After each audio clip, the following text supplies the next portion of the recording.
Chapter पढ़ रहे हैं जीवों में जनन। ठीक है, इससे पहले हमने बात करी जनन किसे कहते हैं, जनन के प्रकार और मनुष्यों में लैंगिक और अलैंगिक जनन, ये सचित्र नामांकित चित्र ये आप लोग तैयार कर चुके हो। अब आज जो हम बात करेंगे, पौधे भी तो जीव हैं कि निर्जीव है? पौधे भी जीव है और पौधों में भी देखा हमने एक पीढ़ी से दूसरी पीढ़ी आती है। जैसे हमने मटर का पौधा उगाया, उसमें क्या हुआ, वो बड़ा हुआ,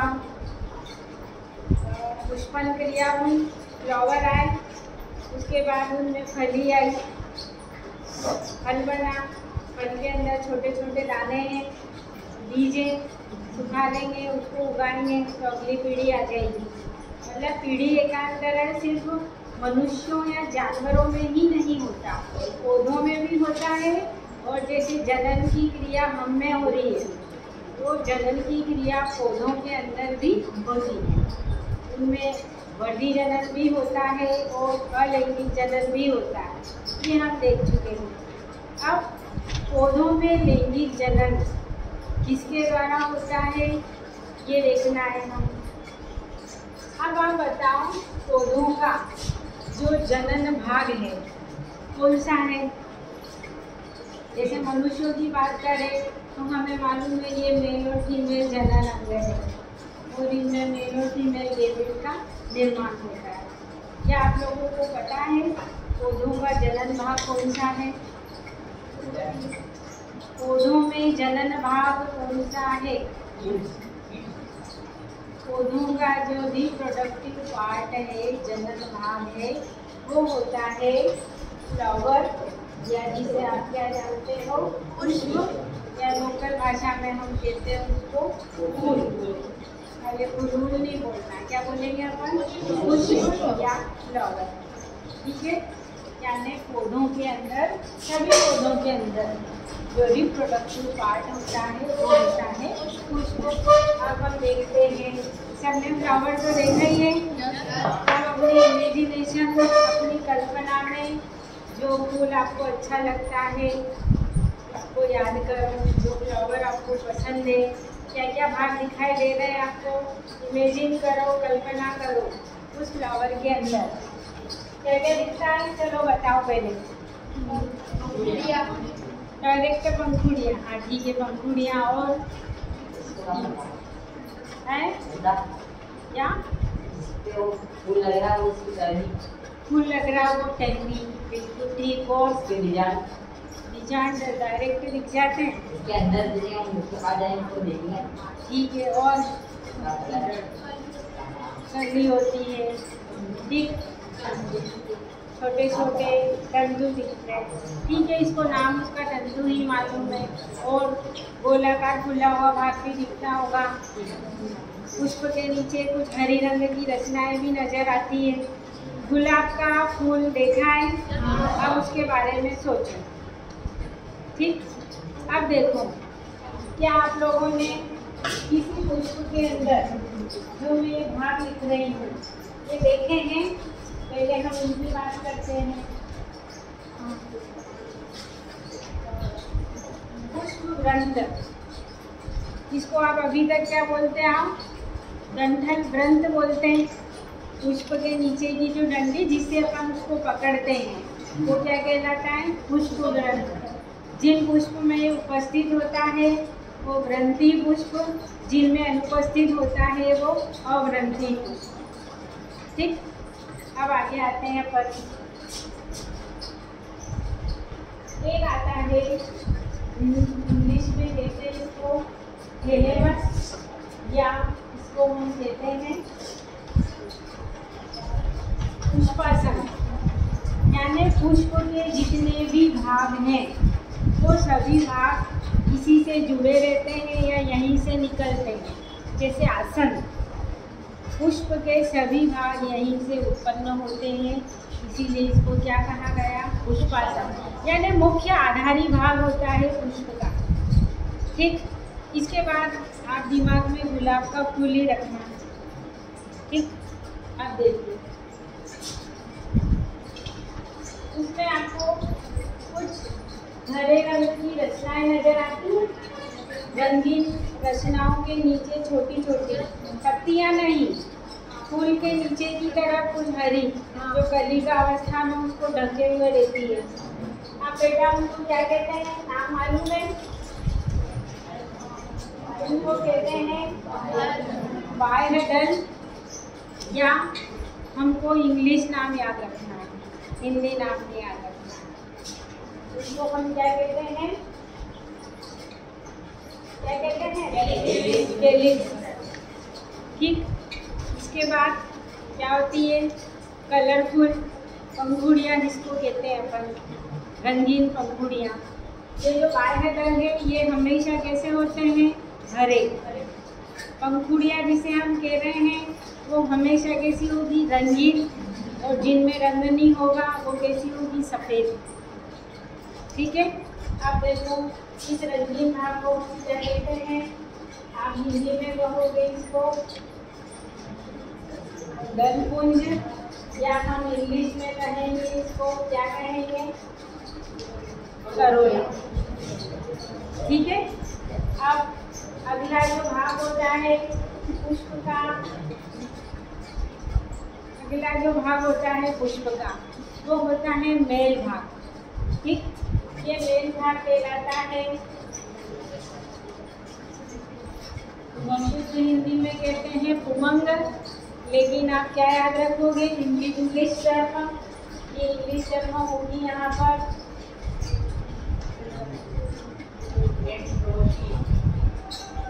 एंड्रोशियम। ठीक है, ये पुष्प का नर जनन अंग, मेल जेनाइटल ऑर्गन। ठीक, इसी तरह पुष्प का फीमेल जनन अंग ये होता है जायांग, और इसको कहते हैं अपन क्या कहते हैं, गाइनोशियम। ठीक है, ये है एक पुष्प के विभिन्न भाग, क्या पुष्पगंध, पुष्पासन, एलेमस, बाह्यदल या कैलिक्स, दलपुंज या करोला, पुमंग या एंड्रोशियम, और जायांग गाइनोशियम। क्लियर है? अब हमको इसको डायग्राम के रूप में देखना है। अब एक चीज और, कैलिक्स जो देखे हैं आपने, देखे हैं ना, गुलाब में क्या वो एक रहते हैं, दो के बहुत सारे, 4-5 रहते हैं, रहती है। इसी तरह हम जो करोला में देखे हैं पंखुड़ियाँ, वो भी एक रहती है, वो बहुत सारी रहती है।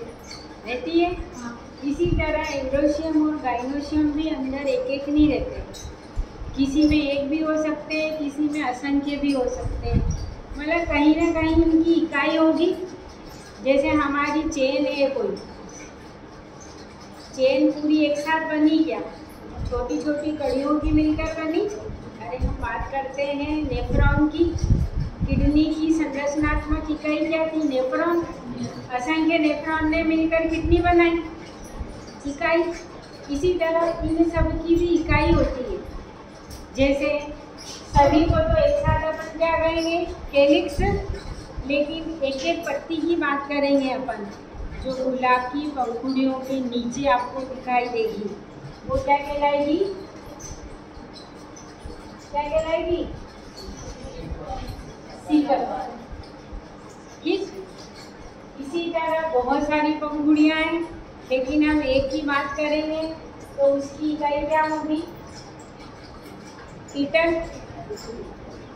ठीक है, इसी तरह एंड्रोशियम की इकाई होगी, इसको कहेंगे हम स्टेमेन, या शुद्ध हिंदी में कहेंगे इसको पुंकेसर। ठीक है, इसी तरह गाइनोशियम की जो इकाई है वो होती है कार्पल, और हिंदी में क्या होता है, हाँ, स्त्री जैसे।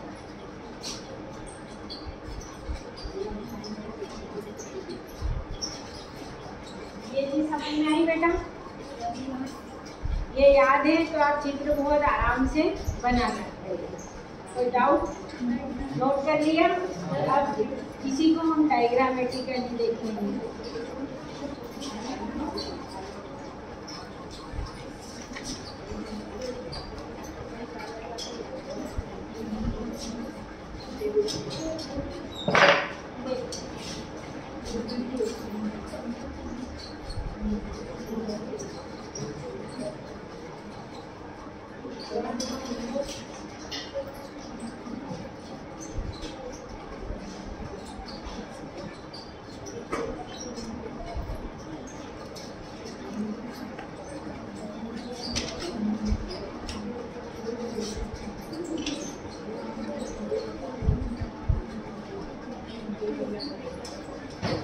ये देखो, ये क्या कर गया? क्या हुआ? उसको रन कर। ठीक, ये वाला भाग जिसके ऊपर पूरा पुष्प क्या रहेगा, वो क्या कहलाया? पुष्पासन कहलाया। अब देखिए,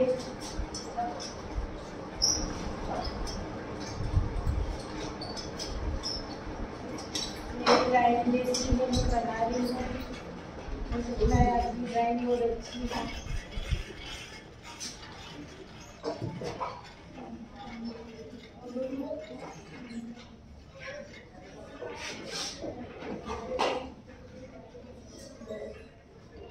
ये देखो, ठीक, ये क्या बनाया मैंने? कौन सा भाग है ये? बाएं में दर्ज बेटा, ये यहाँ बस गुलाब का फ्लावर इमेजिन करते रहना। रहती है छोटी पत्ती नुमा रचनाएं। अब ये वाली रचना है, ये क्या कहलाई? बाएं हेडर। इसके बाद जो कलरफुल भाग रहता है, गलपुंज, ये वाला, ये पंखुड़ियाँ, ये क्या हो गई? गलपुंज हो गई। ठीक है, एक एक की बात करेंगे तो क्या हो जाएगा? सिपल। और एक एक की बात करेंगे तो क्या हो जाएगा? पिटल। कैलिक्स की इकाई सिपल, करोला की इकाई पिटल। सिपल हरे होते हैं, पिटल रंगीन होते हैं। ठीक, अब आगे आते हैं अपन। अब देखो,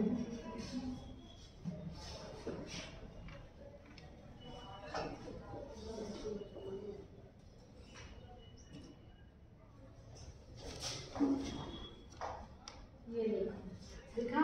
इसको मैं यहाँ पर बना रही हूँ।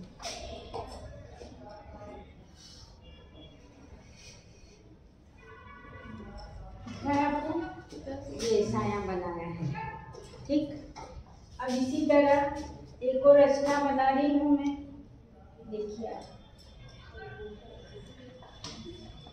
ये देखिए, अब हमने जो भाग लिखे थे, उमंग और जायांग, एंडोशियम और गाइनोशियम, ये इनकी इकाई बनाई है, एक एक बनाए हैं। ये फीमेल इकाई जो होता है क्या? कार्पल। और ये जो मेल इकाई है क्या? स्टेमेन।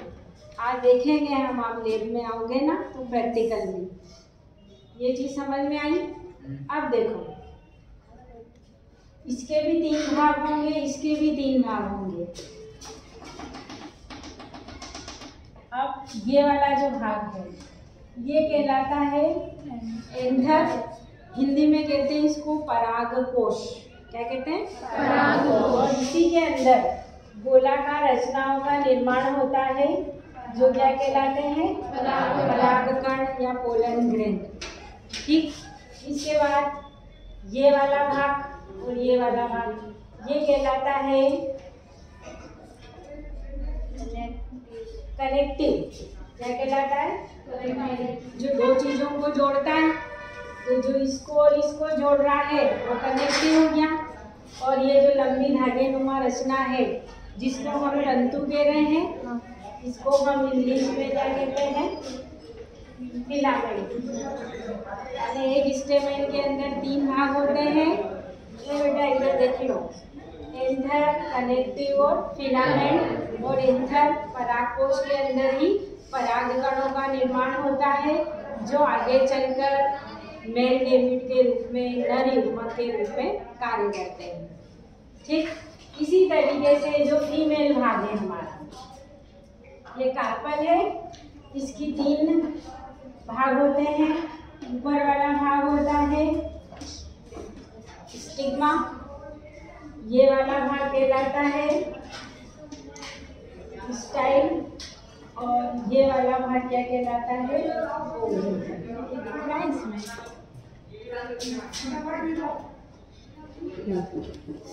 ये गोलाकार खुला हुआ भाग क्या कहलाया? ओवरी। अब इस ओवरी के अंदर काय का निर्माण होता है? हाँ, ओवरी को खुद ही अपन अंडाशय कहते हैं, अंडे का निर्माण होता है, यूँ कह सकते हैं। पर ये अंडा वंडा नहीं, एग, और इस एग के अंदर ही फीमेल एग ही फीमेल गेमेटोफाइट के रूप में कार्य करता है, फीमेल गेमेट के रूप में। क्या लिख रही थी मैं इसको? हाँ, बीजांड। इसी को अपन क्या कहते हैं? ओव्यूल या बीजांड। ठीक, और इस बीजांड के अंदर ही एग पाया जाता है यहाँ पे। ठीक, अब देखो हम यहाँ आते हैं। अब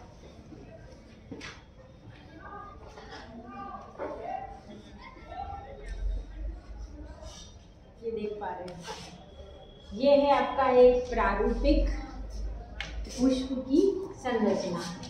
कोई भी आप चित्र बनाओगे उसको नामांकित जरूर करना है। इसके अलावा अपन काय का चित्र बना रहे हैं वो नाम जरूर लिखना है, क्योंकि हम नीचे नाम नहीं लिखेंगे तो क्या पता चल रहा है कि काय का चित्र है। कभी आप क्वेश्चन नंबर गलत भी डाल दोगे तो हेडिंग से तो पकड़ में आएगा कि बच्चे ने ये लिखा है। तो यहाँ लिखेंगे हम प्रारूपिक पुष्प के विभिन्न